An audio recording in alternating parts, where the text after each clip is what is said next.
The dinner that ended. A war June 17th, 2026. He had dined in this room before. Not in this exact chair, not on this exact night. But Donald Trump knew the language of gilded ceilings and white-gloved service, and the kind of room that announces, simply by existing, that the people inside it matter. The Hall of Mirrors at the Palace of Versailles is not a room designed for subtlety. Louis XIV built it to project the absolute power of France to the world. On the evening of June 17, 2026, Emmanuel Macron had invited the leaders of the 7 most powerful economies on Earth to dine within it. But the most consequential act of that evening had nothing to do with the G7 agenda. Sometime between the second and third courses, a document was placed before Donald Trump.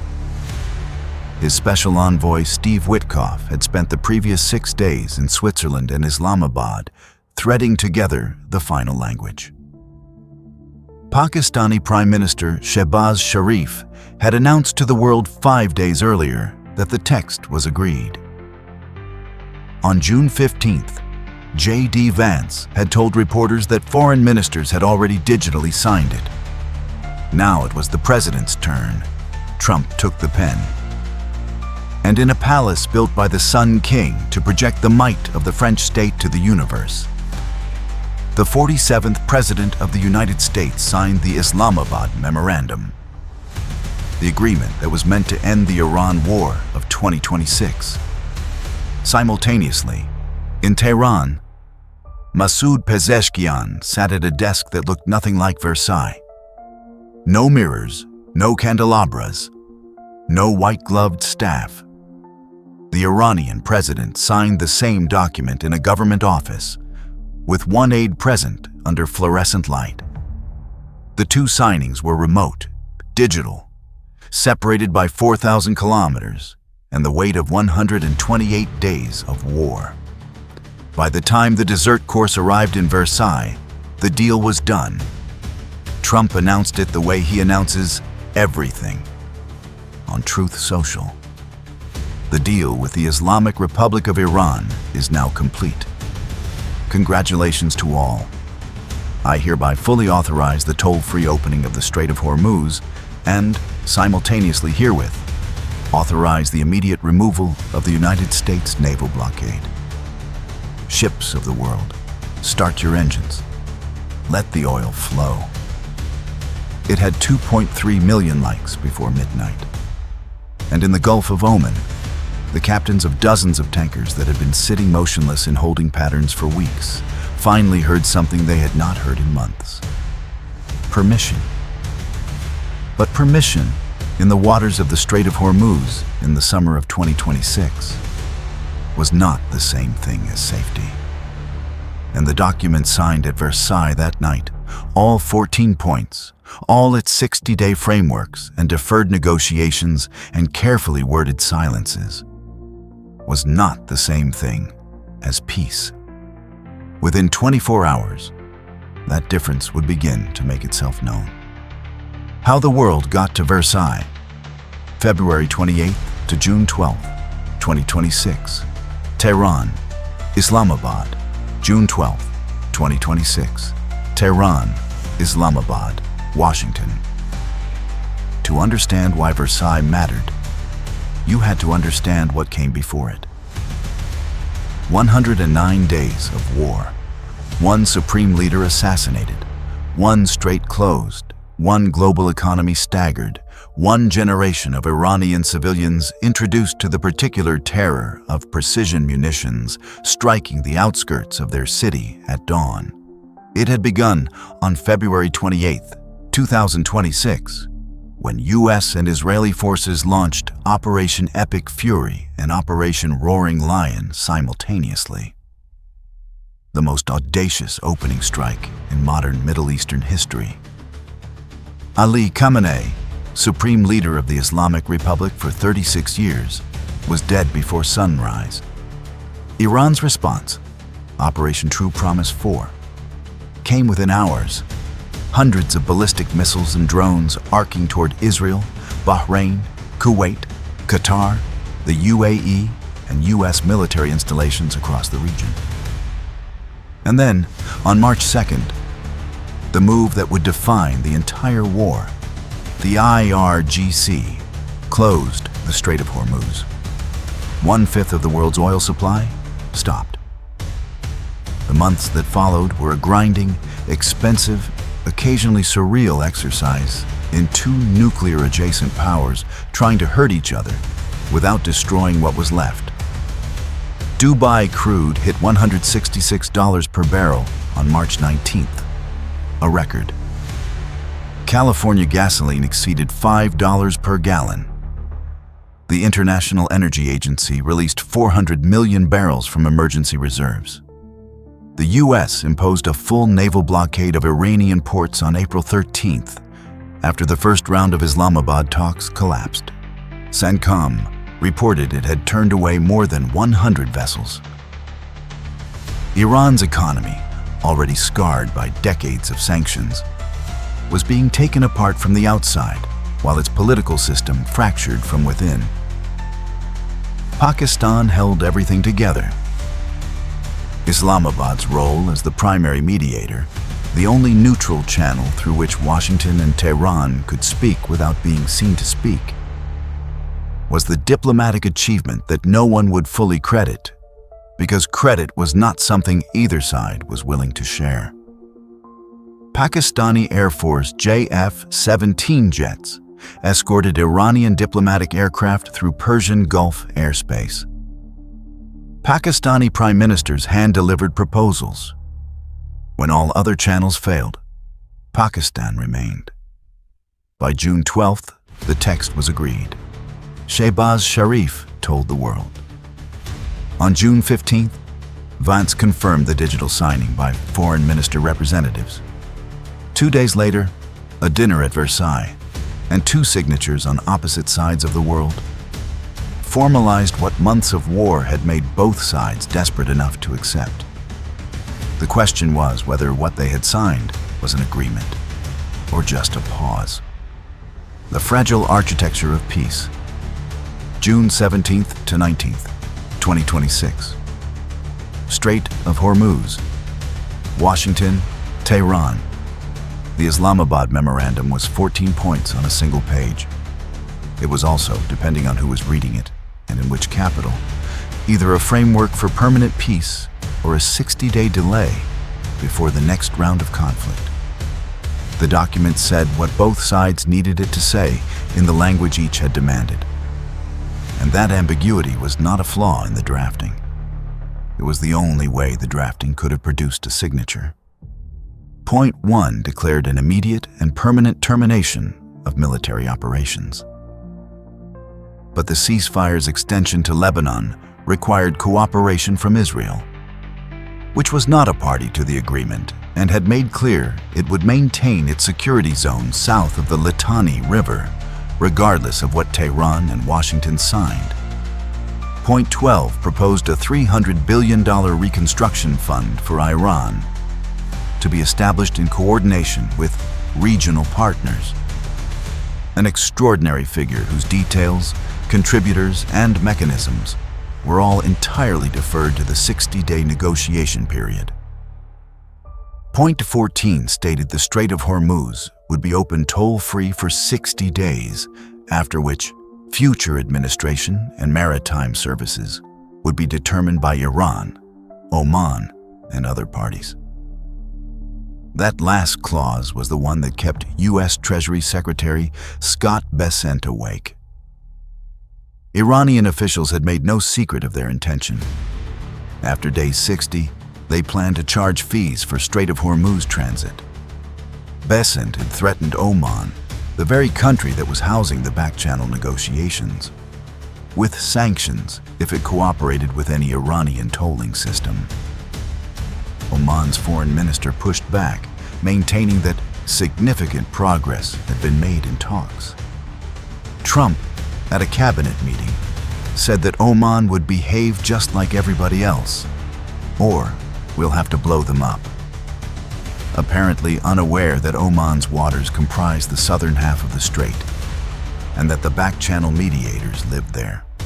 On June 18, 2026, the day J.D. Vance declared the 60-day clock had officially started, Pakistan announced that the MOU's signing meant Tehran would instantly reopen the Strait of Hormuz, and the American blockade would end immediately. CENTCOM announced it had removed the naval blockade, and in the waters of the strait, 18 vessels transited in the first 20 hours. Maritime intelligence firm Windward called it a sign of confidence in the agreement. The phrase was precise: not confidence in the peace, confidence in the agreement, which was a different and more fragile thing.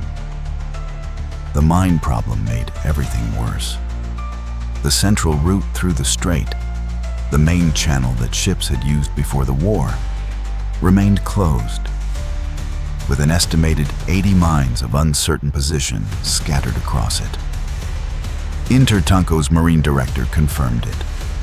Ships were being routed through either the northern lane, through Iranian territorial waters, requiring Iranian permission, or the southern lane, through Omani waters, a route Iran was already contesting. The strait that the deal had reopened was not technically fully open. It was navigable, partially on conditions, by some ships, with some risk. That was the peace that Versailles had produced. The strait that agreed to disagree, June 19 to 24, 2026. Strait of Hormuz, Tehran, Switzerland. The ceasefire was 3 days old when Iran closed the Strait of Hormuz again, or said it had, or implied it had. The IRGC military command issued a statement on June 20th declaring the strait closed once more, citing Israeli strikes in southern Lebanon as a blatant breach of the MOU. Ships approaching the strait began diverting. Some deactivated their automatic identification systems and crept along the Omani coastline to avoid detection. The closure, if it was a closure, had lasted hours after the most significant diplomatic achievement in the region in years. Then, Iran's foreign ministry contradicted its own military. Shipping was operating normally, the ministry told Tasnim News. J.D. Vance appeared on Fox News to say the straits were really open, and he was not seeing any evidence that Iran was closing them. CENTCOM reported that commercial traffic had actually increased. The IRGC and the foreign ministry of the same country were issuing incompatible statements about the status of the same waterway on the same day. The peace agreement was experiencing, in its third day of existence, an identity crisis. This was not surprising to anyone who understood the internal architecture of the Islamic Republic. The IRGC and the civilian government of Iran had always been parallel power structures, sometimes aligned, sometimes competing, always operating under the nominal oversight of the supreme leader, but with significant operational independence. Mojtaba Khamenei had endorsed the Islamabad Memorandum, with what his written statement described as misgivings. Those misgivings lived in the IRGC generals who had fought this war, in the principlist hardliners who had protested outside the foreign ministry on the day of the signing, and in the Parliament National Security Commissioner who would, within the week, tell the world that Iran controlling the Strait of Hormuz was not a violation, but ceasefire management. In Switzerland, the first round of technical negotiations between U.S. and Iranian delegations concluded on June 21st. Qatar and Pakistan, the co-mediators, described the atmosphere as positive and constructive. J.D. Vance said negotiators had laid a successful foundation to get to a good place for the American people. The Iranian delegation's economic expert, Hossein Ghorbanzadeh, spoke of 5 main points driving the talks: ending the war on all fronts, lifting the siege, reopening the strait, a temporary oil sanctions exemption, and releasing frozen assets. Other provisions of the memorandum, he said, would not move to implementation until the Lebanon issue was resolved. Lebanon was not resolved. Lebanon was, as of June 21st, still being bombed. By June 22nd, 78 vessels had transited the Strait of Hormuz in a single day, the highest number since the war began, below the pre-war average of 130, but rising. The deal, whatever its contradictions, was producing a result that markets could see and ship captains could act on. The question was how long that reality would hold before the next test arrived. The ever-lovely and the test that changed everything. June 25th to 26th, 2026. Strait of Hormuz. She was called the Ever-Lovely. Singapore flagged, operated by a commercial shipping company. 300 meters of container capacity threading the southern corridor through the Strait of Hormuz on the morning of June 25th, 2026. She was using the route that Oman and the UN's International Maritime Organization had designated as a temporary shipping lane. The southern passage, close to the Omani coastline, away from Iranian territorial waters. It was the route that dozens of ships had been using since the deal was signed. It was the route that Iran's Islamic Revolutionary Guard Corps had, in its VHF radio warnings, described as requiring their explicit authorization. The IRGC had been issuing those warnings for days. No ship is allowed to pass the Strait of Hormuz without coordinating with Iranian authorities, the radio transmission stated. Attempting to cross without Tehran's permission is illegal, unacceptable, and highly dangerous. The Ever-Lovely's crew had heard the warnings. Other ships had heard them too. Some had turned back. 3 tankers, on June 26th, would attempt the southern route and reverse course. When the IRGC transmitted its warnings, their GPS tracks visible in maritime data as 3 perfect U-shapes. 3 decisions made in real time between the Iranian coast and the Omani cliffs. But on June 25th, the Ever-Lovely pressed forward. At some point during its transit, an IRGC Shahed series one-way attack drone, one of 4 launched, struck the upper deck of the vessel. The explosion caused damage. The British Royal Navy confirmed it. The International Maritime Organization immediately suspended its vessel evacuation operation through the strait. U.S. naval systems intercepted 3 of the 4 drones. The 4th hit its target. Trump reacted within hours, on Truth Social, in terms that left no room for diplomatic ambiguity. Obviously, this is a foolish violation of our ceasefire agreement. The phrase was chosen carefully, or perhaps not carefully at all. It accused Iran of folly. It accused Iran of violation. And it prepared the American public for what was coming next.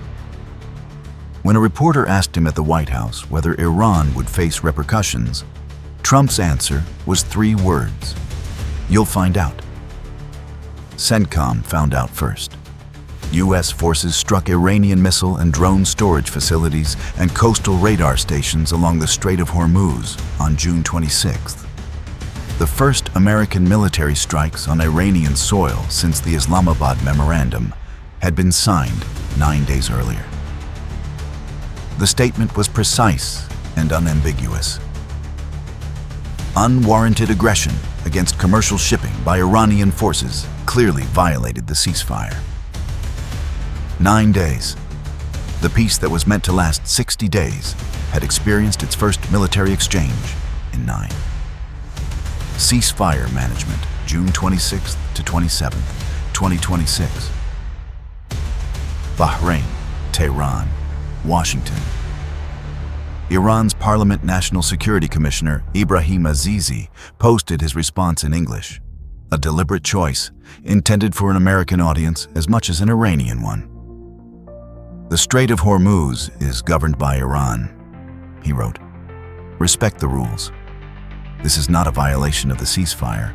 It is ceasefire management." 4 words. Ceasefire management. The phrase was a reframing so audacious, it almost demanded admiration for its nerve.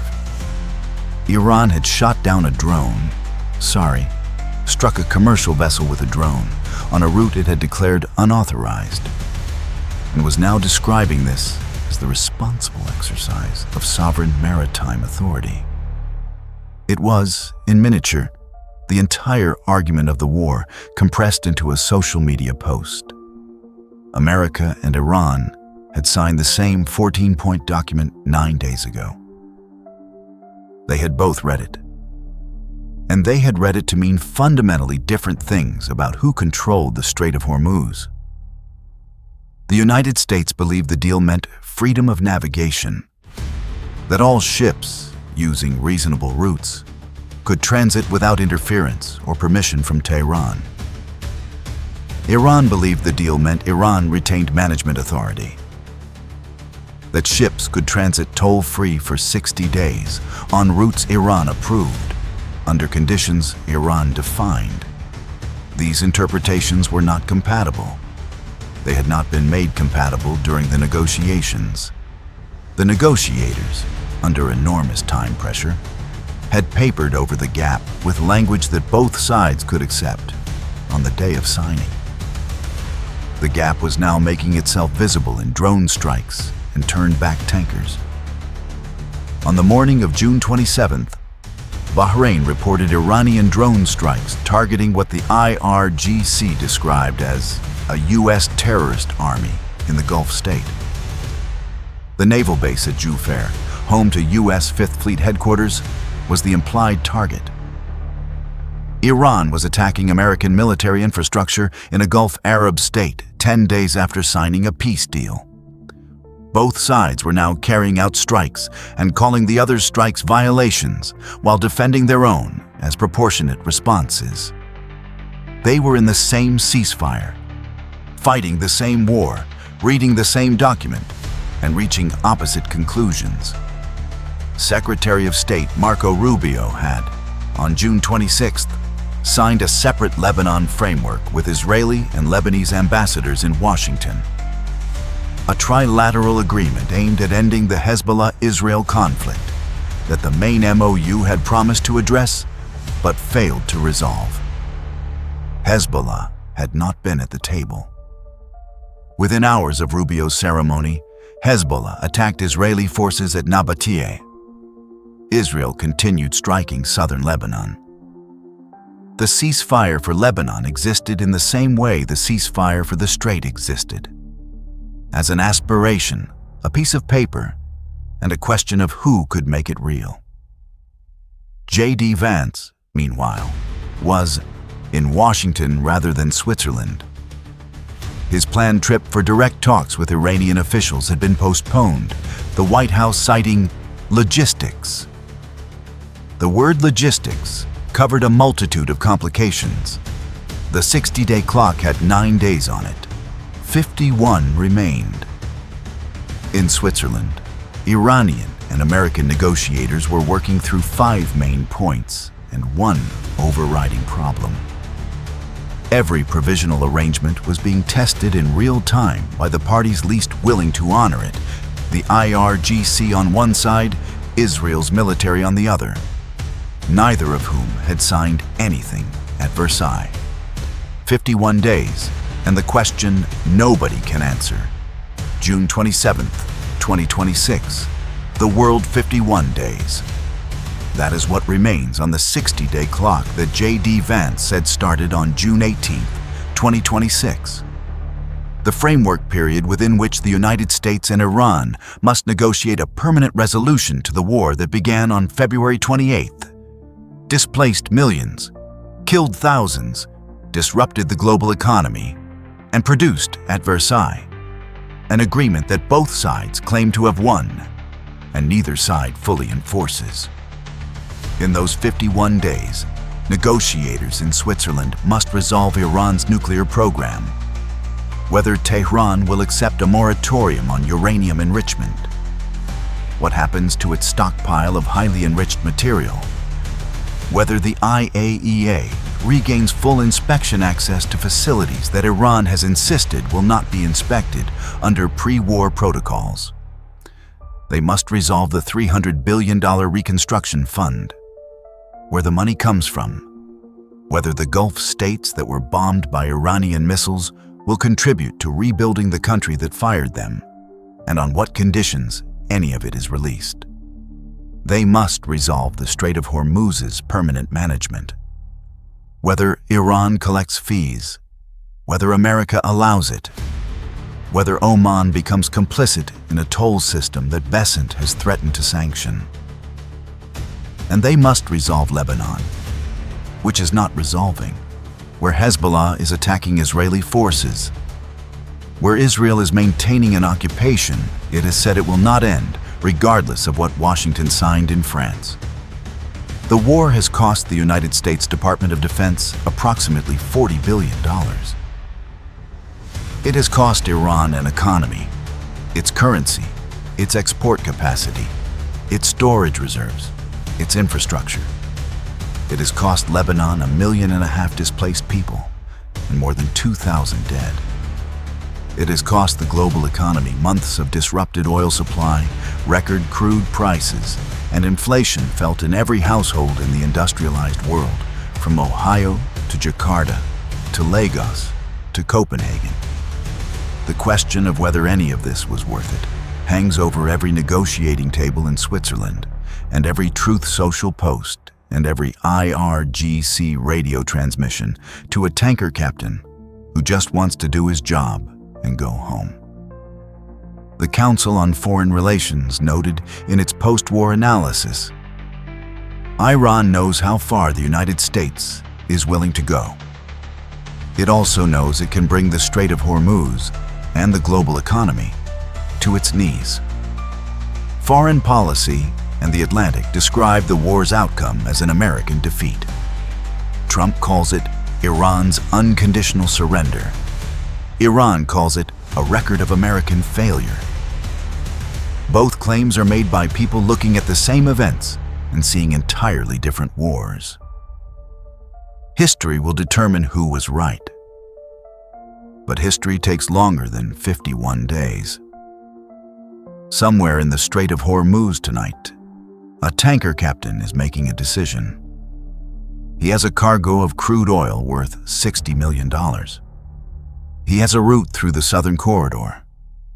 He has a ceasefire agreement that both signatories are currently violating. He has crew members who want to go home. He has an insurer who has tripled his rates. He has the memory of the ever-lovely and its burning upper deck. And he has, somewhere on his bridge, a chart of a waterway that the most powerful nation in the world and the Islamic Republic of Iran signed a piece of paper to reopen.